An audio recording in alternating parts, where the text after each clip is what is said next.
Jacques Sagno. Ils sont dans le box. Venez à la barre. Thomas Touaro. Jean-Louis Pogomou. Gono Sangaré. Jacques Maomi Blaise Pogomou.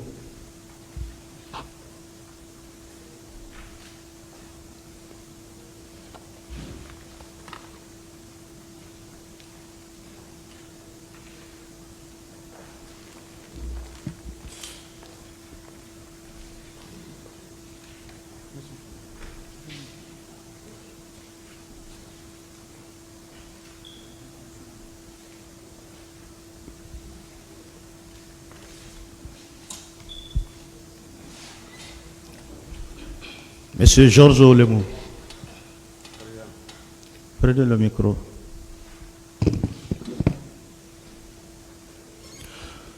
Vous voulez parler dans quelle langue? De préférence,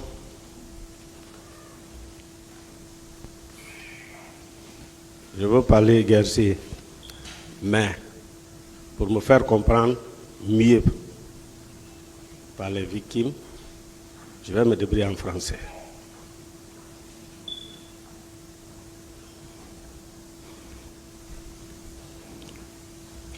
Vous êtes né quand? Je suis né le 20 mars 1968 à Kinia. À Kinia. De qui? Fils de feu, Fassou Moriba Olemou. Et de qui? Et de Soa Koulié. Quelle est votre profession? Je suis gendarme. Vous êtes domicilié où? Je suis domicilié à Bintroya. Êtes-vous marié? Oui. À combien de femmes? Une femme. Avez-vous des enfants? Oui. Combien? 7. Vous avez été une fois poursuivi ou condamné? Non.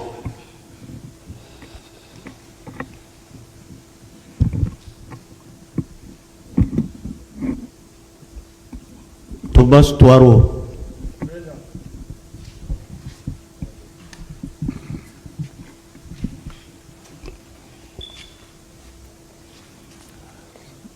Monsieur Thomas Touaro, vous voulez parler dans quelle langue? Oui, je voudrais parler en ma langue gaisée, mais je vais vous profiter de parler en français, quel qu'en soit.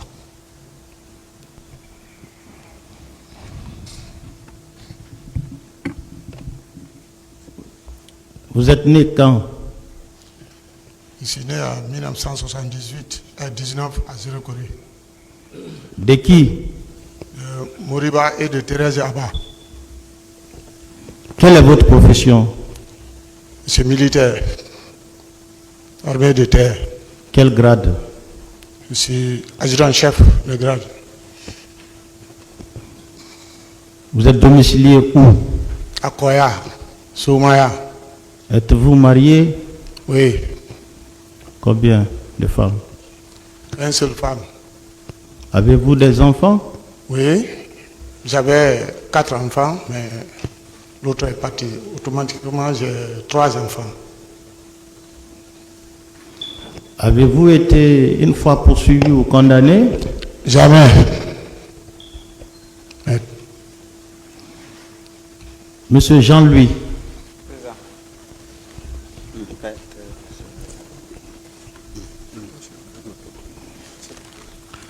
Monsieur Jean-Louis, vous voulez parler dans quelle langue?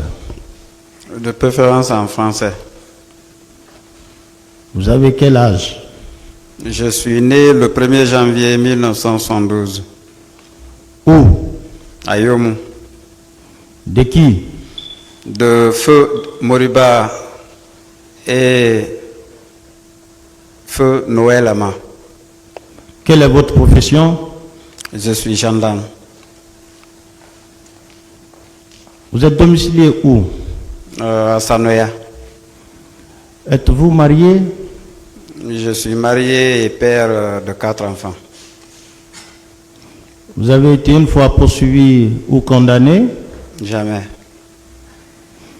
Alors, vous allez suivre attentivement lecture de l'ordonnance de renvoi devant ce tribunal criminel qui va être lue par Monsieur le chef de greffe. Reçu, Monsieur le Président. Ils veulent s'asseoir. C'est leur droit le plus absolu. Vous voulez vous asseoir? Oui, nous voulons... Oui, surtout celui qui a l'air malade là. Apportez des fauteuils. Oui, ça va.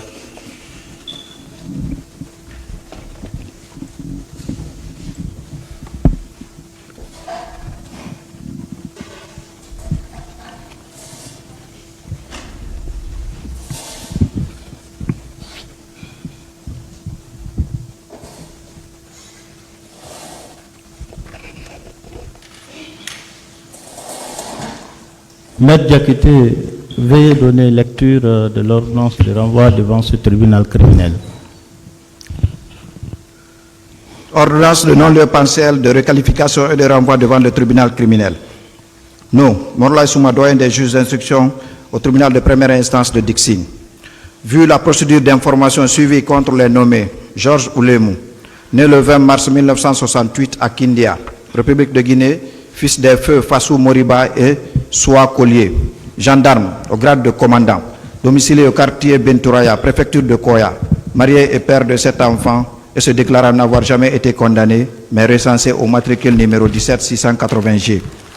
Détenu, mandat de dépôt du 23 novembre 2022, ayant pour conseil Maître Daniel Abba. Jacques Sagno, né le 23 décembre 1973 à Gekedou, fils de feu Labilé et de Kolikoro Collier, militaire, officier chargé des relations extérieures au bataillon spécial de Conakry, BSC, domicilié au quartier Gomboya, préfecture de Koya, en séparation de corps et père de 6 enfants, se déclarant n'avoir jamais été condamné, recensé au matricule numéro 19061G.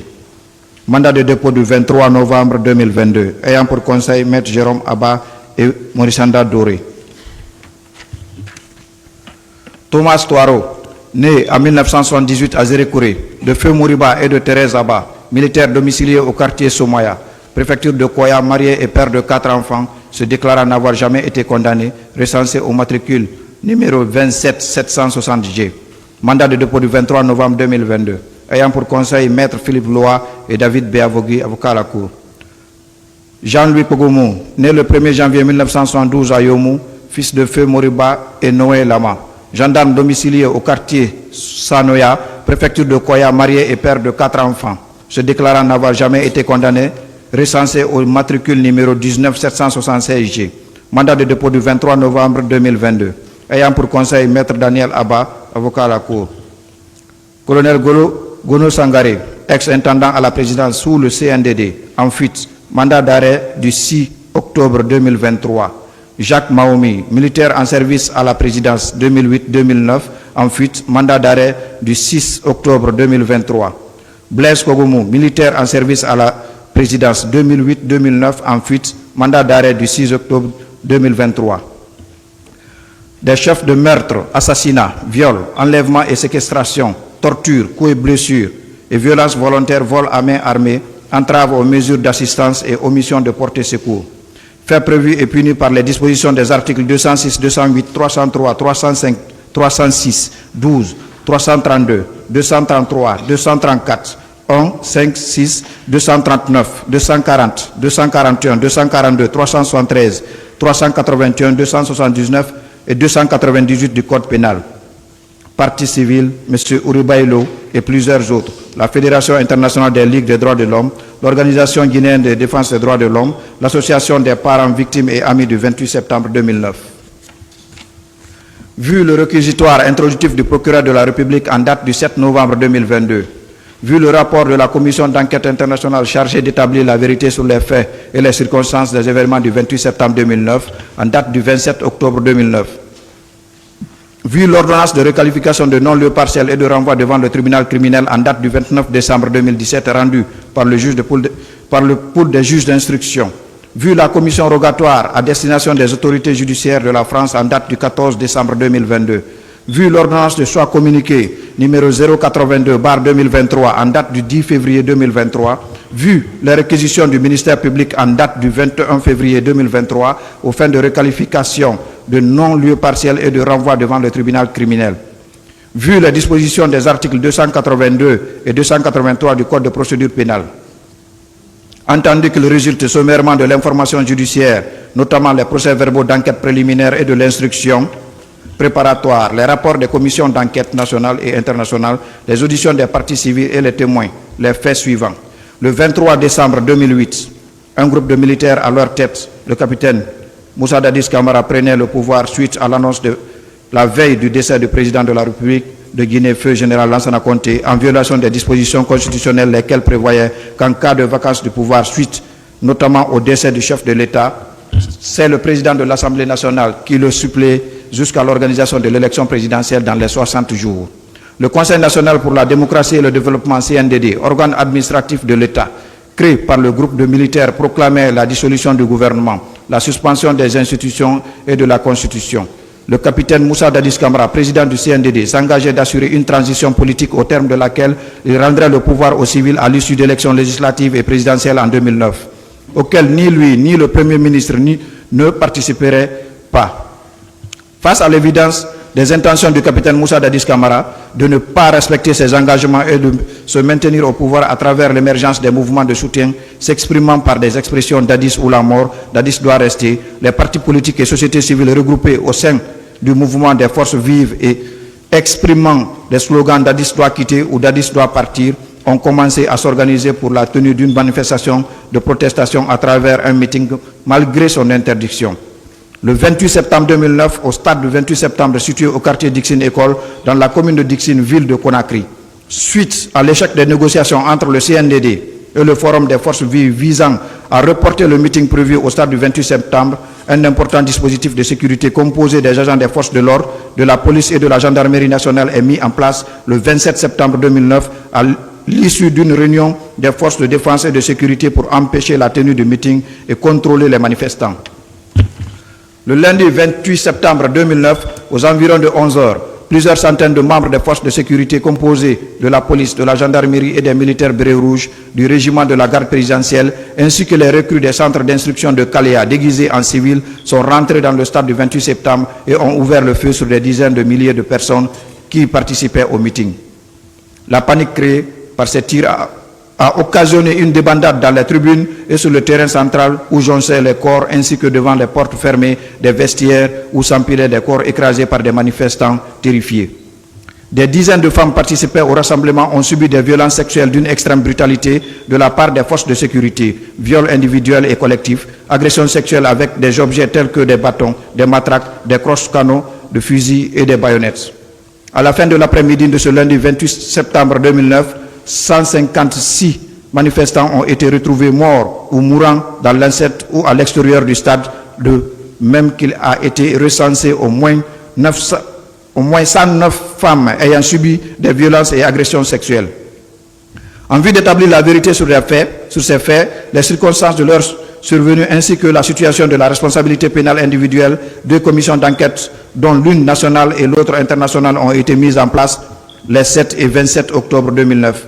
Il résulte du rapport de la commission d'enquête internationale que plusieurs infractions ont été commises le 28 septembre 2009 au stade du 28 septembre et les jours suivants dans plusieurs autres endroits de la ville de Conakry. Il a été relevé notamment des cas de meurtre, assassinat, torture, viol, coups et blessures volontaires commis contre des citoyens. Il ressort également du rapport que les dizaines de personnes ont été arrêtées et détenues arbitrairement dans les camps militaires d'Alpha Yaya Diallo et de Koundara, ainsi qu'à la caserne de la police anti-émeute CMS de Kamayenne, où elles ont été torturées, dépouillées systématiquement de leurs biens. Les deux commissions ayant conclu à l'existence de motifs raisonnables de présumer, en relation avec les événements du 28 septembre 2009 et des jours suivants, une responsabilité pénale individuelle de certaines personnes nommément citées dans des rapports, le parquet général près la cour d'appel de Conakry a requis l'ouverture d'une information judiciaire. Le pool de juges d'instruction constitué à cet effet a rendu l'ordonnance numéro 007/17 datée du 29 décembre 2017 comportant non-lieu partiel, requalification et renvoi devant le tribunal criminel. Ainsi, au cours des débats, à l'audience criminelle du tribunal de première instance de Dixine, les nommés colonel Gono Sangare, Jacques Maoumi, Blaise Kogomou, Georges Oulemou, Jean-Louis Kogomou, Théodore Thomas Touaro ont été dénoncés par Aboubakar Sidiki Diakité, alias Toumba, d'avoir participé à la planification de la répression de la manifestation au stade du 28 septembre, ainsi qu'à l'enlèvement, la torture et l'assassinat suivi de la décapitation du nommé Sankaran Kaba, ex-chauffeur du capitaine Moussa Dadis Camara au camp Alpha Yaya Diallo de Conakry. Par réquisitoire introductif numéro 1382/2022 en date du 7 novembre 2022, le procureur de la République près le tribunal de première instance de Dixine ouvrait une information judiciaire contre colonel Golo Sangare, Blaise Kogomou, Jacques Maoumi, Jean-Louis Théodore, Thomas Georges, ainsi que toute personne que des investigations révéleront pour des faits susceptibles de constituer des meurtres, assassinats, viols, enlèvements et séquestrations, tortures, coups et blessures et violences volontaires, vol à la main armée, entrave aux mesures d'assistance et omission de porter secours prévues et réprimées par les articles 206, 208, 303, 305, 306, 12, 232, 233, 234, 1, 5, 6, 239, 240, 241, 242, 373, 381, 297 et 298 du Code pénal. Interrogé aussi bien à l'enquête sur commission rogatoire que devant le doyen des juges, les nommés Georges Oulemou, Thomas Touaro, Jean-Louis Kogomou et Jacques Sagno ne reconnaissaient pas les faits qui leur sont reprochés. Interrogé, Georges Oulemou maintient ses déclarations faites lors de sa première comparution selon lesquelles il ne reconnaît pas les faits qui lui sont reprochés. Il affirmait que sous le règne du CNDD, il occupait les fonctions de directeur des investigations à la présidence, suivant arrêté du ministre secrétaire général à la présidence d'alors, colonel Keletigui Faro. Avant que son rôle soit cantonné à s'occuper des missions de la famille du président Moussa Dadis Camara, il soutenait que la fréquence des missions a fait que la coordination des hommes en costume noir a été confiée à son adjoint du nom de Bamba Youla et un certain Mohamed Diarra, tous civils. Il précisait qu'il faisait partie du cortège du président Moussa Dadis Camara qui s'est rendu à l'Abbé pour son meeting du 27 septembre 2009 où, étant, le président a tenu un discours dans l'intervalle de 16h à 17h et a rebrouché chemin pour arriver à Conakry au-delà de 22h. Il soutenait qu'à leur arrivée au camp Alpha Yaya Diallo, il s'était rendu d'abord à son domicile pour voir sa femme avant de rejoindre la résidence du président qu'il trouvait dans son bureau avec quelques cadres de son cabinet. Il précisait que ce n'est qu'aux environs de 4 heures du matin du 28 septembre que ces cadres se sont retournés et que c'est au moment où le président s'apprêtait pour aller se coucher qu'il a profité pour l'informer de la manifestation projetée au stade du 28 septembre. Mais qu'en réponse, le président lui avait dit qu'il était déjà au courant et lui ajoutait qu'il avait déjà demandé aux leaders politiques de reporter cette manifestation à une date ultérieure au motif que le 28 septembre est une date historique et qu'à cet effet, il avait pris une décision pour la déclarer fériée. Il poursuivait qu'ainsi le président rentrait se coucher que lui-même en faisant autant aux environs de 5 heures du matin et que ce n'est que dans l'après-midi du 28 septembre 2009, aux environs de 15 heures, qu'il revenait à la résidence du président où étant, il avait vu le président en train de travailler dans son bureau avec les cadres de son gouvernement.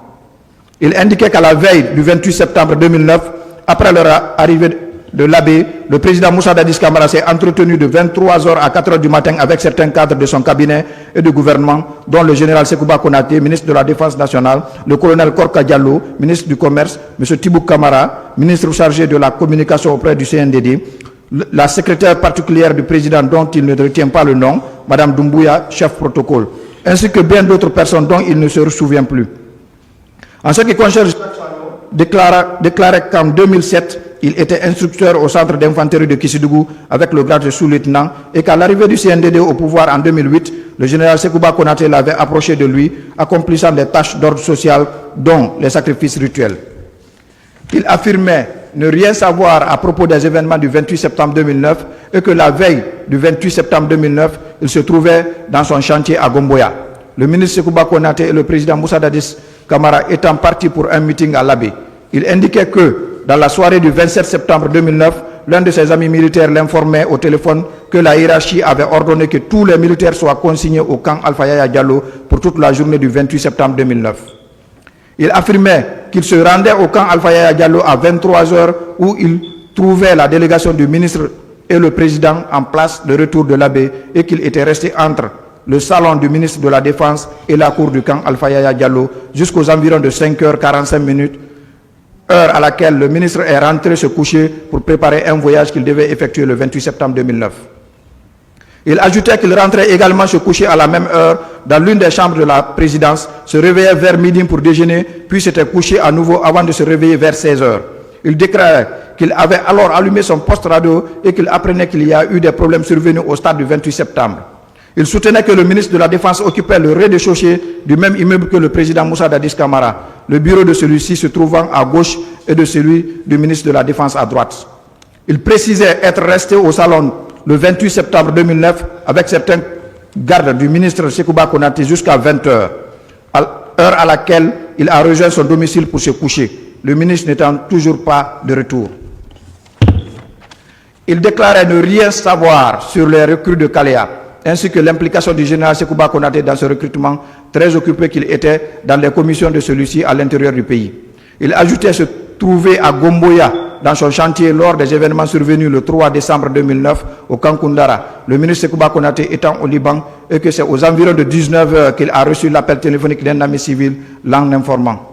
Il soutenait qu'il rejoignait alors le camp Alpha Yaya Diallo aux environs de 20 h 21, heure qu'il avait appris de ses amis militaires que le président Moussa Dadis Camara, qui y rentrait au même moment avec un bandage sur la tête, avait reçu une balle au camp Kundara et que c'est Toumba qui lui avait tiré dessus. Il affirmait que le ministre Sekouba Konaté, quant à lui, était rentré à Conakry le 6 décembre 2009.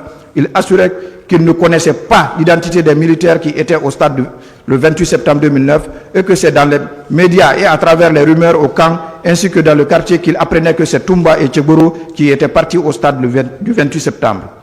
Il persistait n'avoir jamais entendu son nom dénoncé par qui que ce soit à la suite du procès des événements du 28 septembre 2009 devant le tribunal criminel de Dixine.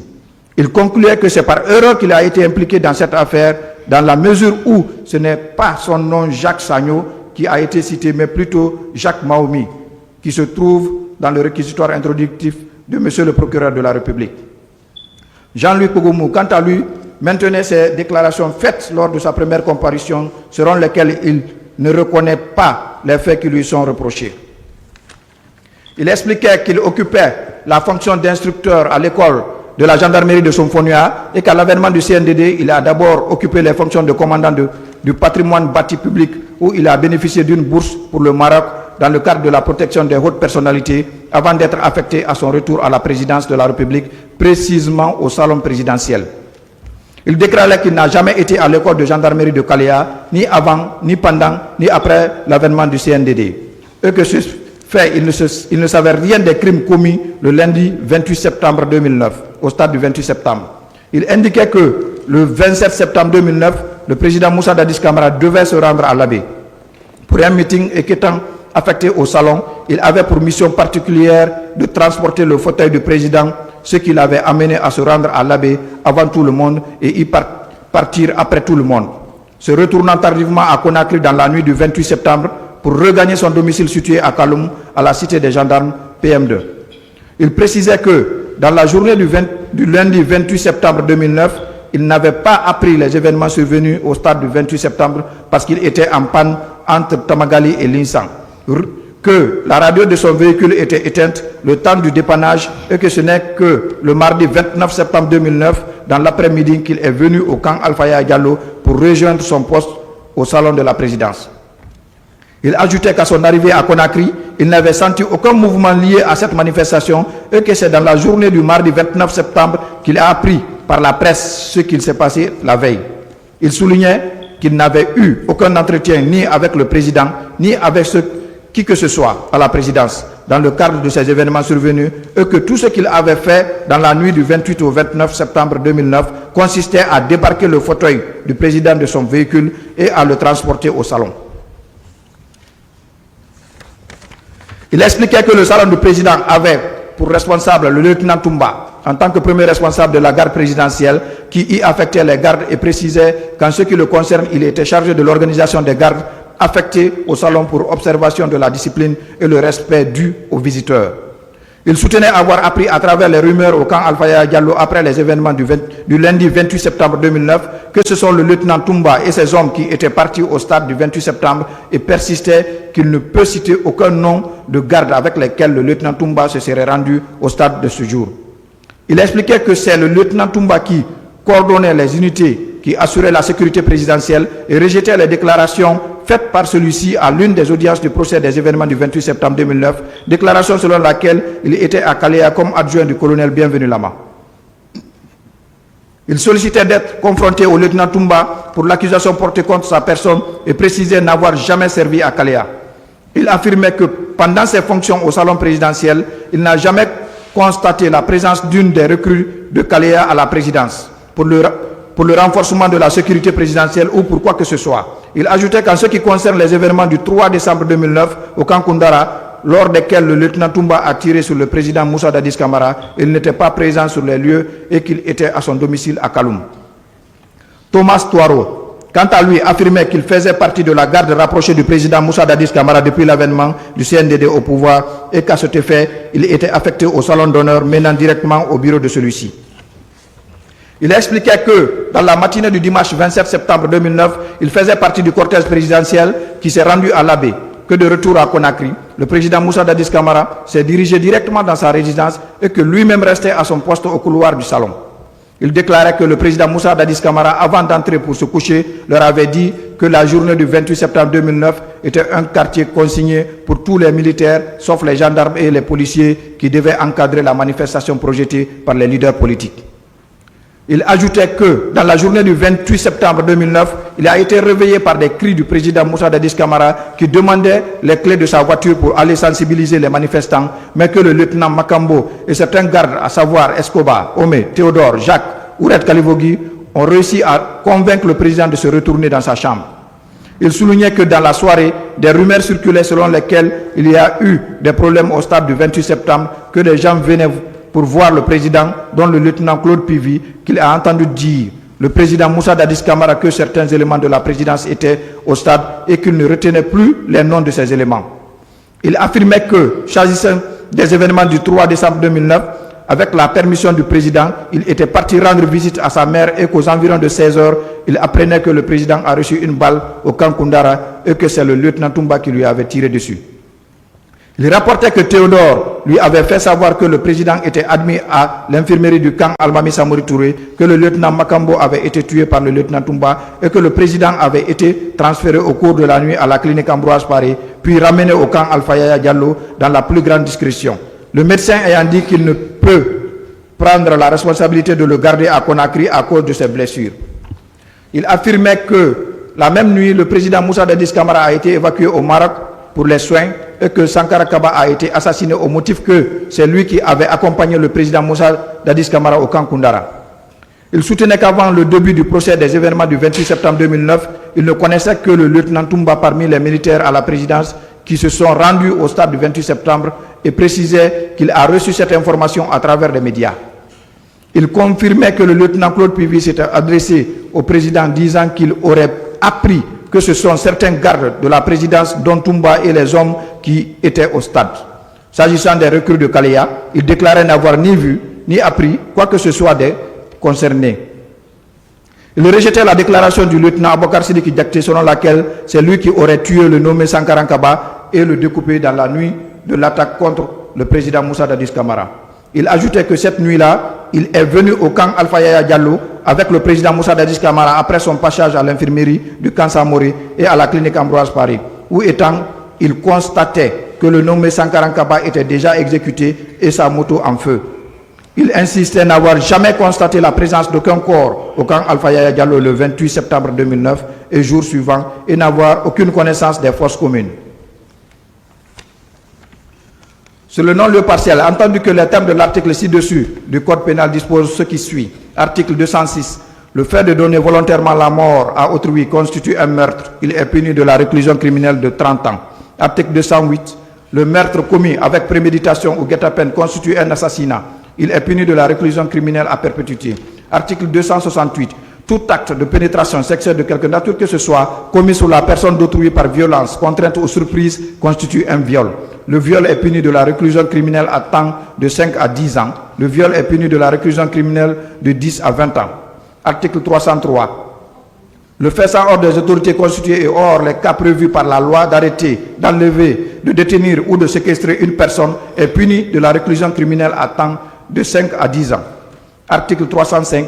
La peine est la réclusion criminelle de 5 à 20 ans si l'arrestation a été exécutée avec un faux nom ou sur faux ordre de l'autorité publique. Si l'individu arrêté, détenu ou séquestré a été menacé de mort, la peine est celle de la réclusion criminelle à temps de 30 ans si les personnes arrêtées, détenues, enlevées ou séquestrées ont été soumises à des tortures corporelles. La peine est celle de la réclusion criminelle à perpétuité si les personnes arrêtées, détenues, enlevées ou séquestrées ont trouvé la mort. Article 306. L'infraction définie à l'article 303 est punie de la peine de 10 à 20 ans de réclusion criminelle lorsqu'elle est commise avec préméditation ou avec guet-apens. Article 232. Aux fins de la présente section, le terme torture désigne tout acte par lequel une douleur ou des souffrances aiguës, physiques ou mentales sont intentionnellement infligées à une personne aux fins notamment d'obtenir d'elle ou d'une tierce personne des renseignements ou des aveux, de la punir d'un acte qu'elle ou une tierce personne a commis ou est soupçonnée d'avoir commis, de l'intimider ou de faire pression sur elle, pour tout autre motif fondé sur une forme de discrimination quelle que soit, lorsque telle douleur ou de telles souffrances sont infligées par un agent de la fonction publique ou toute autre personne agissant à titre officiel ou son instigation ou avec son consentement après ou tacite. On attend par agent public tout fonctionnaire ou personne chargée d'une mission de service public, agent de force de défense et de sécurité, personne investie d'un mandat public ou électif. Article 233. Le fait de soumettre une personne à des actes de torture est puni de la réclusion criminelle de 5 à 10 ans et d'une amende de 100 000 à 5 millions de francs guinéens. Article 234. La peine est portée de 5 à 20 ans de réclusion criminelle si l'acte de torture a été commis sur un mineur ou sur une femme en état de grossesse supposée ou connue de son auteur. Si l'acte de torture a été commis sur une personne en raison de son appartenance ou de sa non-appartenance vraie ou supposée de la victime à une ethnie ou à une nation, à une race, à une religion ou à une opinion politique ou toute autre forme de discrimination. Si l'acte de torture a été suivi de mutilation, amputation, privation de l'usage de tout organe, de l'avortement ou s'il a été suivi ou précédé d'un viol. Article 239. Tout individu qui porte volontairement des coups ou fait des blessures ayant entraîné une incapacité de travail de moins de 20 jours est puni d'un emprisonnement de 16 à 2 ans et d'une amende de 500 000 à 1 million de francs guinéens ou de l'une de ces deux peines seulement. S'il y a eu préméditation ou guet-apens, l'emprisonnement est de 2 à 5 ans et l'amende de 1 million à 2 millions de francs guinéens. Article 240. Tout individu qui se rend volontairement coupable de violence ou voie de fait susceptible de causer une vive impression à une personne raisonnable est puni d'un emprisonnement de 16 jours à 1 an et d'une amende de 500 000 à 1 million de francs guinéens ou de l'une de ces deux peines seulement. Article 241. Lorsque les coups, les blessures, les violences ou les voies de fait ont occasionné une maladie ou une incapacité de travail personnel de plus de 20 jours, le coupable est puni d'un emprisonnement de 2 à 5 ans et d'une amende de 1 million à 3 millions de francs guinéens. Il peut, en outre, être privé des droits mentionnés à l'article 53 du présent code pendant 5 ans au moins et 10 ans au plus à compter du jour où il a subi sa peine. S'il y a eu préméditation ou guet-apens, la peine est celle de la réclusion criminelle à temps de 5 à 20 ans. Article 242. Quand les violences, les coups et les blessures ont été suivis de mutilation, amputation ou privation de l'usage d'un membre cécité, perte d'un œil ou autre infirmité permanente, le coupable est puni de la réclusion criminelle à temps de 5 à 10 ans. S'il y a eu préméditation ou guet-apens, la peine est celle de la réclusion criminelle à temps de 5 à 20 ans. Article 273. Le vol est la soustraction frauduleuse de la chose d'autrui, la soustraction frauduleuse d'eau ou d'énergie au préjudice d'autrui est assimilée au vol. Le vol est puni d'un emprisonnement de 1 à 5 ans et d'une amende de 500 000 à 2 millions de francs guinéens. Article 273. Les vols à main armée. commis avec ou sans l'aide d'un véhicule sont punis de la peine de la réclusion criminelle à temps de 10 à 20 ans. Même s'il n'a fait usage que de violence et si ces violences ont entraîné une incapacité de travail de plus de 15 jours ou une infirmité permanente, les coupables sont passibles de la même peine. Si les violences ont entraîné la mort, la peine est la réclusion criminelle à perpétuité. Article 297. Le fait d'entraver volontairement l'arrivée de secours destinés à faire échapper une personne à un péril imminent ou à combattre un sinistre présentant un danger pour la sécurité des personnes est puni d'un emprisonnement de 1 à 3 ans et d'une amende de 500 000 à 5 millions de francs guinéens. Article 297. Quiconque pouvant empêcher par son action immédiate sans risque pour lui ou pour les tiers soit un crime, soit un délit contre l'intégrité corporelle de la personne s'abstient volontairement de le faire est puni d'un emprisonnement de 1 à 5 ans et d'une amende de 1 million à 5 millions de francs guinéens. Est puni des mêmes peines quiconque s'abstient volontairement de porter à une personne en péril l'assistance que, sans risque pour lui ou pour les tiers, il pouvait lui prêter, soit par son action personnelle, soit en provoquant un secours. Qu'en l'espèce, il est reproché à Jacques Sagno d'avoir commis des actes de meurtre, assassinat, viol, enlèvement et séquestration, torture, coups et blessures, violence volontaire, vol à main armée, entrave aux mesures d'assistance et omission de porter secours. Qu'il résulte des pièces de l'instruction que Jacques Sagno n'est pas visé par le réquisitoire introductif de Monsieur le procureur de la République, près le tribunal de première instance de Dixine, en date du 9 novembre 2022, pour les faits susmentionnés. Que c'est plutôt le nommé Jacques Mahoumi qui figure dans le dit réquisitoire introductif. Que s'il est le droit qu'en matière d'instruction préparatoire, le juge d'instruction est saisi des faits et non des personnes, et que le réquisitoire de saisine s'étale à tous les auteurs, co-auteurs ou complices des faits dont ce juge est saisi, même si les personnes ne figurent pas sur le dit réquisitoire. Il n'en demeure pas moins que la pratique des investigations nécessaires à la manifestation de la vérité par la démonstration des faits consiste aussi à ne réunir des charges suffisantes contre une personne que lorsque ces charges sont fondées sur des indices graves et concordantes contradictoirement discutés et rendant vraisemblablement la participation de la personne poursuivie à la commission des faits objet d'investigation. Que l'exploitation des déclarations des nommés Jean-Louis Kogomou, Georges Olemou, Jacques Sagno et Thomas Touaro, procès verbalisé par acte en date du 22 décembre 2022, permet de démontrer que la personne visée dans le réquisitoire introductif sous le nom de Jacques Mahoumi en fuite et faisant objet d'un mandat d'arrêt n'est pas la personne de Jacques Sagno, formellement identifié par le matricule numéro 19061G et comparant à l'audience de confrontation tenue en la date ci-indiquée. Que l'erreur manifeste sur la personne seule explication possible de la présence de Jacques Sagno dans la présente procédure d'information conduit à reconnaître l'impossibilité de lui imputer les faits objet de poursuite, nul n'étant pénalement responsable que de son propre fait et de la distraire de la présente procédure. Que dès lors, il convient de déclarer n'y avoir lieu à suivre de ses chefs. Sur la requalification, entendu que les faits initialement poursuivis sous la qualification erronée des meurtres, assassinats, viols, enlèvement et séquestration, torture, coups, blessures et violences volontaires, vol à main armée, entrave aux mesures d'assistance et omission de porter secours, s'analyse en réalité en complicité de meurtre, assassinat, viol, enlèvement et séquestration, torture, coups, blessures et violences volontaires, vol à main armée, entrave aux mesures d'assistance et omission de porter secours. Par conséquent, ordonnons la requalification en ce sens.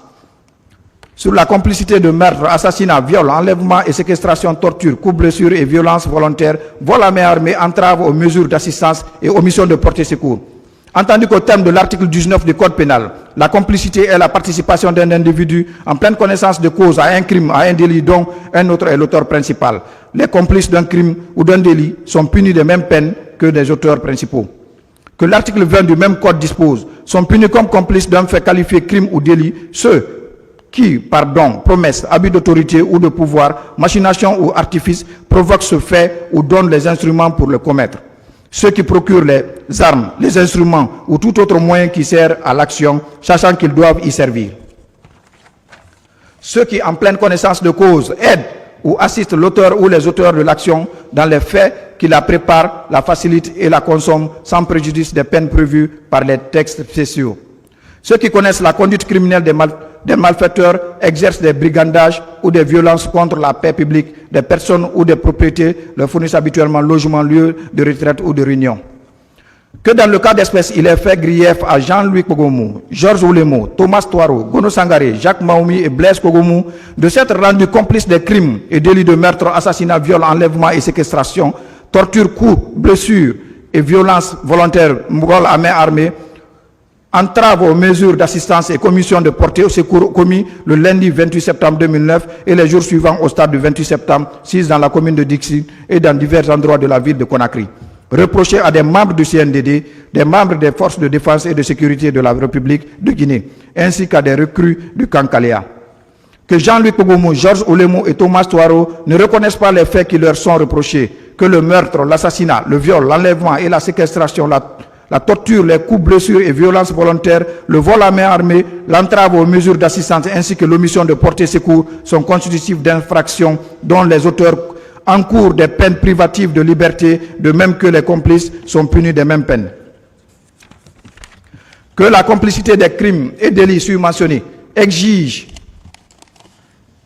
sa caractérisation dans l'espèce, Jean-Louis Kogomou, Georges Oulemo, Thomas Touaro, Gono Sangaré, Jacques Maoumi et Blaise Kogomou procèdent en pleine connaissance de cause à l'accomplissement des actes matériels constitutifs, notamment d'abus d'autorité ou de pouvoir pour provoquer les faits, ou bien donnent des instructions pour les commettre, soit en procurant des armes, des instructions ou tout autre moyen aux auteurs des faits, ou encore en leur fournissant aide, assistance, logement, lieu de retraite ou de réunion. Entendu que Jean-Louis Kogomou a déclaré qu'il n'a jamais été à l'école de gendarmerie de Kalea, ni avant, ni pendant, ni après l'avènement du CNDD, et que de ce fait, il ne savait rien des crimes commis le lundi 28 septembre 2009 au stade du 28 septembre à Dixine. Que cependant, de l'exploitation des pièces versées au dossier, notamment la lettre-réponse de monsieur le directeur du centre d'entraînement des forces de gendarmerie de Kalea en date du 24 novembre 2022, enregistré sous le numéro 042, MDN, HCGN, DJM, CE, CEF, OG, K, 22, à laquelle a été joint le tableau chronologique des directeurs qui se sont succédés à la tête de la dite école de juillet 2008 à nos jours. Il ressort la mention suivante. Juillet 2009-2010, arrivée des soldats du CNDD, recrutement et formation des soldats du CNDD. Cette formation ne relevait pas du commandement de la gendarmerie. Directeur du centre, lieutenant Kogomou, recrutement sous le régime du capitaine Moussa Dadis Camara. Que cette pièce essentielle a le mérite d'établir de manière irréfragable que Jean-Louis Kogomou, lieutenant à l'époque, était le directeur adjoint des études du centre de Kalea sous le régime du président Moussa Dadis Camara. Que la dénégation systématique des faits dans laquelle il se retranche ne saurait détruire l'évidence de sa présence dans ce camp en tant qu'adjoint du colonel Bienvenu Lama. Qu'ainsi, il a effectivement, personnellement et directement contribué non seulement au processus de recrutement des éléments de Kalea essentiellement fondés sur des critères subjectifs d'appartenance régionaliste, mais aussi en tirant profit de la proximité avec le président Moussa Dadis Camara que lui offrait sa position privilégiée dans les arcanes du CNDD, d'assister à la préparation et à la planification du dispositif de répression ainsi qu'au regroupement de le transport et l'acheminement des recrues de Kalea pour la réalisation de l'expédition punitive contre les leaders politiques, les hommes et femmes présents sur le stade du 28 septembre à Dixine, lors du meeting tenu ce lundi 28 septembre 2009 et les jours suivants en divers endroits de la ville de Conakry. Que cet état de fait est corroboré par l'impossibilité par Jean-Louis Kogomou d'indiquer avec précision son emploi du temps du 27 au 29 septembre 2009, n'insistant que sur son rôle présomptif de transporteur de fauteuil du président Moussa Dadis Camara, alors que, à supposer que ce rôle est établi, les contraintes qu'il sous-entend l'obligeraient à suivre tous les déplacements du président et ainsi à voyager sur l'Abbé et à y revenir avec le cortège présidentiel le dimanche 27 septembre 2009. Contrairement à ces allégations selon lesquelles il ne se serait retourné à Conakry que dans la nuit du 28 septembre 2009 pour regagner son domicile à Kaloum, ce qui aurait soit privé le président Moussa Dadis Camara de son fauteuil du dimanche 27 au mardi 29 septembre 2009. Le transporteur et le fauteuil étant englués dans une panne de moteur de sa voiture dans Tamagali, dans la préfecture de Mamou, à quelques 200 km de Conakry, soit le mérite d'établir les aberrations, les assertions de Jean-Louis Kogomou, qui se prévalait de sa mission d'unique transporteur de fauteuil du président Moussa Dadis Camara. Entendu que Thomas Touaro, dans ses déclarations, a soutenu être l'un des éléments du régime de la garde présidentielle et que de toute évidence, il a tiré profit de sa proximité avec le président Moussa Dadis Camara pour demeurer dans le serial du CNDD et participer à toutes les décisions prises par cette entité dirigeante. Qu'il conforte ses allégations en indiquant avoir accompagné le président Moussa Dadis Camara dans son meeting tenu à l'Abbé le 26 septembre 2009 et dans sa pérégrination au camp Koundara à Kaloum le 3 décembre 2009. Que cette proximité avec le président Moussa Dadis Camara participe à sa contribution à la réunion de préparation et de planification du dispositif de répression de la manifestation au stade du 28 septembre à Dixine, d'autant plus qu'il est resté évasif sur son emploi du temps du 27 au 28 septembre 2009 et se place dans une logique de négation boiteuse des faits uniquement basée sur des assertions contradictoires. Que cette réunion planificatrice de la répression de la manifestation projetée le 28 septembre 2009 a constitué entre autres à l'instigation des autorités commises sur le stade du 28 septembre à Dixine, matérialisées notamment par des viols individuels et collectifs commis par des éléments des forces de l'ordre et des recrues de Kaléa contre les manifestantes, dont Fatoumata Diarra Balé et autres victimes qui ont été enlevées et séquestrées et sur lesquels les actes de pénétration sexuelle par violence ont été accomplis par l'introduction des objets dont des canons de fusil dans le vagin et que des actes de cruauté ont été concomitamment exécutés avec des coups et blessures portés sur des manifestants, ainsi que des souffrances aiguës, physiques et mentales infligées afin de les punir, telles qu'ils résultent de leur déclaration des témoignages de Amadou Ouriba et Luceni Fall, et surtout certifiés par des actes médico-légaux versés au dossier, alors même que des cruautés sont infligées par des agents des forces de l'ordre et des recrues de Kaléa agissant à l'instigation ou avec le consentement exprès ou tacite de certains membres du CNDD, de Jean-Louis Kogomou, Georges Oulemou, Thomas Touaro, Gono Sangaré, Jacques Maoumi et Blaise Kogomou. Entendu qu'il ressort des pièces de la procédure, notamment les déclarations faites à l'audience par l'accusé Aboubakar Sidiki Diakité alias Toumba, des procès-verbaux de déposition de témoins anonymes datés des 4 novembre et 21 décembre 2022, ainsi que de ses propres déclarations que le lieutenant-colonel Georges Oulemou a occupé les postes de responsabilité tels que celui de directeur des investigations à la présidence, informant ainsi le président MDC de la manifestation et du meeting projeté par les leaders politiques au stade du 28 septembre à Dixine et de ce fait, participant ainsi directement et activement à la réunion préparatoire de la répression de la manifestation du 28 septembre 2009. Que le résulte d'impossibilité pour Georges Oulemou d'indiquer exactement le lieu où il se trouvait du 27 au 29 septembre 2009 et de la versatilité de ses déclarations sont toutes contradictoires à l'évidence qu'il a eu connaissance et a participé de façon active à la conception du dispositif de répression ayant conduit à des centaines de morts le 28 septembre 2009 au stade du 28 septembre à Dixine. Alors même qu'il est établi que plusieurs cas de mort sur la pelouse du stade résultent de l'omission de porter secours à ces personnes de la part des membres des forces de l'ordre et des recrues de Kaléa qui ont plutôt utilisé la menace des armes à feu pour soustraire frauduleusement des téléphones et des numéraires à leurs victimes. Entendu que les nommés Gono Sangaré, Jacques Maoumi et Blaise Kogoumou sont en fuite, qu'à cet effet, il a été émis contre eux des mandats d'arrêt. Que les recherches effectuées par la Direction centrale des investigations judiciaires de la gendarmerie nationale n'ont pas permis de les retrouver et de les arrêter. Qu'il a été ainsi dressé un procès verbal de perquisition et de recherche infructueuse. Dès lors, entendu qu'en participant en pleine connaissance de cause au recrutement, à l'entraînement, à la formation, à l'endoctrinement et à l'équipement des éléments de Kaléa, en fournissant à ces recrues une aide et une assistance, un logement, un lieu de retraite et de réunion, et surtout en participant aux réunions préparatoires et planificatrices de la répression de la manifestation projetée le lundi 28 septembre 2009, notamment par la fourniture des instructions, par la procuration des armes, des instruments ou tout autre moyen qui ont servi aux recrues de Kaléa et à d'autres membres du CNDD et des forces de l'ordre pour commettre le 28 septembre 2009 et les jours suivants au stade du 28 septembre à Dixine. Et dans divers endroits de la ville de Conakry, des assassinats et des meurtres contre 156 personnes, des viols sur 109 femmes, des enlèvements et séquestrations, des tortures, des coups, blessures et violences volontaires, des vols à main armée, des entraves aux mesures d'assistance, ainsi que des omissions de porter secours des nommés Jean-Louis Kogomou, Georges Oulemou, Thomas Touaro, Gono Sangaré, Jacques Maoumi et Blaise Kogomou, réunissant à leur égard des charges suffisantes pour complicité de ces infractions subvisées, d'où qu'il convient de déclarer et y avoir lieu à les suivre de ces chefs.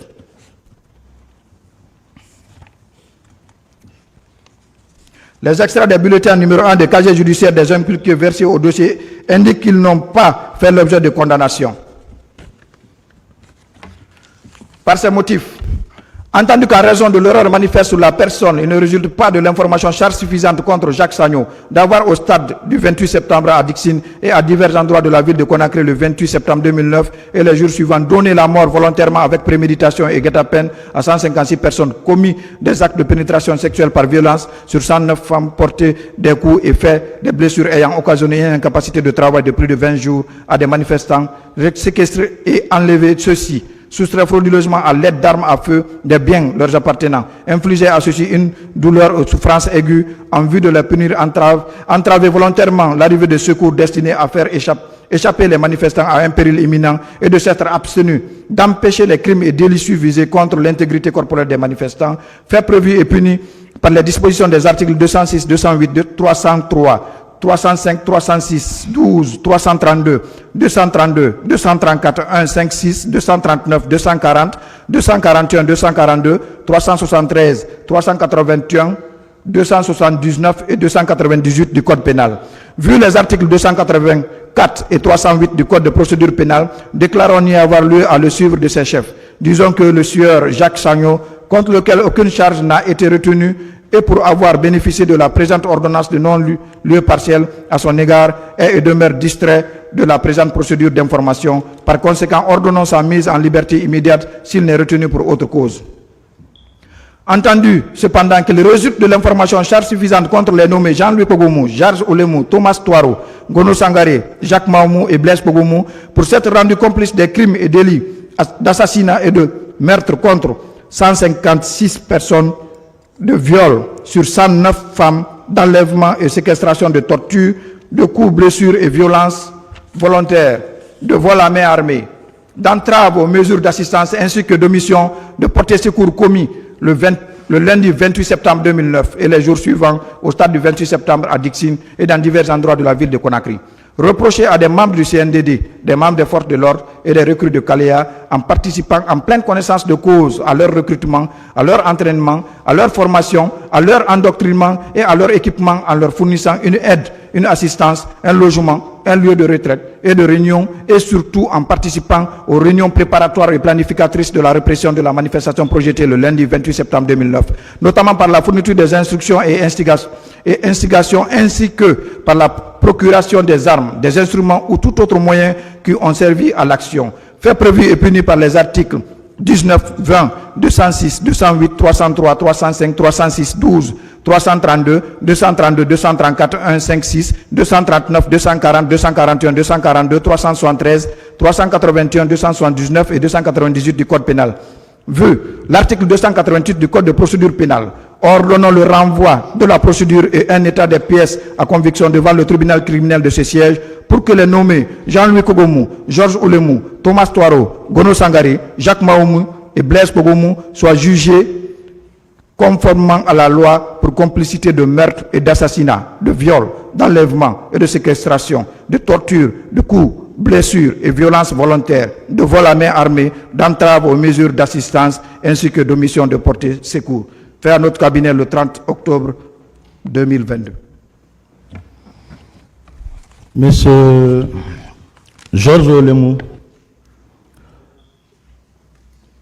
Thomas Touaro et Jean-Louis Pogomou, vous venez de suivre, j'espère attentivement, lecture de cette ordonnance de renvoi en date du 30 octobre 2023, rendue par le doyen des juges d'instruction, d'avoir à Conakry, courant année 2009, en tout cas depuis temps non couvert par la prescription de l'action publique, participer en pleine connaissance des causes au fait des crimes de meurtre, d'assassinat contre 156 personnes, des viols sur 109 femmes, d'enlèvement et de séquestration, de tortures, des coups et des blessures volontaires, des vols à main armée, d'entraves aux mesures d'assistance, ainsi que d'omission de porter secours, commis le 28 septembre 2009 et jour suivant, au stade du 28 septembre, à Dixine et dans divers endroits de la ville de Conakry. Reproché à des membres du CNDD d'alors, ainsi que des membres des forces de sécurité et de défense, mais aussi des recrues de Caléa, en participant à leur recrutement, à leur encadrement, à leur hébergement, à leur formation, à leur équipement, en leur fournissant aide et assistance. Monsieur Georges Olemou, Monsieur le Président, est-ce que vous reconnaissez les faits? Monsieur le Président, avec votre permission, bien entendu, Maître, rejoignez votre place, s'il vous plaît. il y a une exception préalable à la réponse à votre question qui pourrait être une réponse au fond. Alors, rejoignez votre place, s'il vous plaît, maître. Avec votre permission, mais nous tenons à ce que cette exception soit soumise à votre appréciation. C'est votre droit le plus absolu. C'est pourquoi nous demandons la parole, Monsieur le Président. Vous avez la parole. Merci.